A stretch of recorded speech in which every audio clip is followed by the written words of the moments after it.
बिस्मिल्लाहिर्रहमानिर्रहीम। अस्सलाम वालेकुम। कैसे हैं आप सब? उम्मीद करती हूँ आप सब ठीक होंगे। तो जी करते हैं शुरू आज का व्लॉग।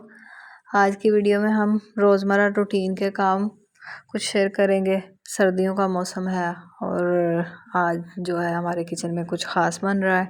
तो जी आज हम बना रहे हैं जी गाजर का हलवा, और ये सबको बहुत पसंद होता है मोस्टली, क्योंकि सर्दियां आते ही इसकी फरमाइश शुरू हो जाती है।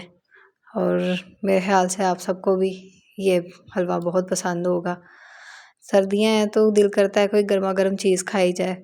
तो वैसे भी सर्दियों की वजह से नज़ला खांसी जो है बहुत ज़्यादा हुई हुई है सब में। तो फिर यही दिल करता है कि कुछ गरम गरम चीज़ हो जो खाई जाए। जैसे गाजर का हलवा जो है ये गरम गरम ही खाया जाता है, साथ इसके चाय का कप, उससे तो फिर मज़ा ही दुबाला हो जाता है। वैसे भी किचन खाना बनाने की ख़ास जगह नहीं है, बल्कि एक ऐसा हिस्सा है जहाँ दिन का ख़ास वक्त गुज़रता है। सुबह नाश्ते से लेके शाम को खाना बनाने तक जो है टाइम जो है किचन में ही गुज़रता है। उसके बाद घर की सफाइयाँ, घर की देखभाल की जाती है। अगर कोई गेस्ट वगैरह आ जाए तो उसको भी देखना पड़ता है। तो इसी तरह जो है घर की ज़िम्मेदारियाँ जो होती हैं वो लेके चलना पड़ती हैं, देखना पड़ता है घर को साथ। और अल्हम्दुलिल्लाह हमारा घर बहुत अच्छा है, जॉइंट फैमिली है, और अम्मी जान भी बहुत अच्छे हैं, कोऑपरेटिव हैं, साथ हमें लेके चलते हैं हर काम में। तो यहाँ जी हलवा रेडी हो गया था, तो अम्मी जान इसके ऊपर खोया लगा रहे थे, और इसके बाद ये इतना लजीज तैयार हुआ था ना कि क्या ही बताऊँ। अम्मी जान के हाथ में ना बहुत टेस्ट है। जो भी चीज़ बनाते हैं ना तो इतनी मज़ेदार बनती है ना कि जो है ना घर में हांडी वगैरह बनानी हो ना तो ज़्यादातर यही होता है कि अम्मी जान बना दे हांडी, जो है ना वो बड़ी अच्छी बनती है। वैसे जो है बाकी काम हम सब कर लेते हैं।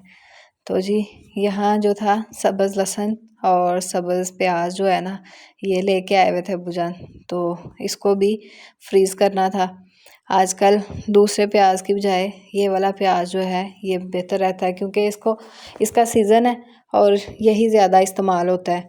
और इसी तरह जो है किचन के छोटे मोटे काम, सब्जियां बनाना, ये प्याज वगैरह बना के रखना, जब हांडी बनानी हो तो ये जी साथ निकाल के तो इस्तेमाल कर लिया जाता है। इसको फिर बनाने में टाइम नहीं लगता। इसको मैंने रात को ही धो के तो रख दिया था, ये खुश्क हो गया, तो फिर जो है ना सुबह काम वगैरह करने के बाद इसको काट लिया था और इसको डब्बों में पैक करके तो फ्रीज़र में रख दिया था। तो जी किचन की चीज़ों में भी कभी कभार नई ख़रीदारी भी ज़रूरी होती है। कुछ ऐसी चीज़ें जो रोज़मर्रा इस्तेमाल की हैं। हर किसी को अपने किचन के लिए कुछ ना कुछ नया ख़रीदने का शौक़ होता है, और आज की ख़रीदारी कुछ इसी तरह की है। कुछ चीज़ें थी जो लेके आनी थी। ये पैकेट्स मंगवाए थे कि सब्ज़ियां जो हैं वो पैक करके रखनी थी फ्रिज में, जैसे कि मटर हो गए, गाजरें हो गई। ये चीज़ें जो होती हैं आउट ऑफ सीज़न हो जाए तो ये वो जायका नहीं रहता इनका, तो इसलिए जो है टाइम से ही इनको जो है फ्रीज़ करना शुरू कर दिया। और इसके बाद जी बात करेंगे हम अपने स्किन के हवाले से। तो सर्दियों में जिल्द की देखभाल भी बहुत ज़रूरी होती है, क्योंकि खुश्क मौसम जिल्द को बेरौनक कर देता है।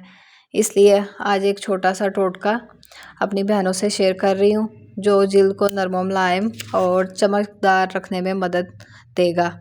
कुछ ऐसी चीज़ें जो हमारे घर में पहले से ही मौजूद होती हैं, जैसे कि बेसन और चावल का आटा।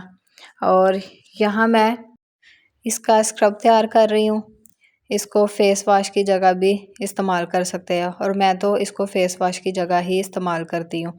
और इसमें दूध और नींबू का रस और अर्के गुलाब मिलाकर भी इस्तेमाल कर सकते हैं।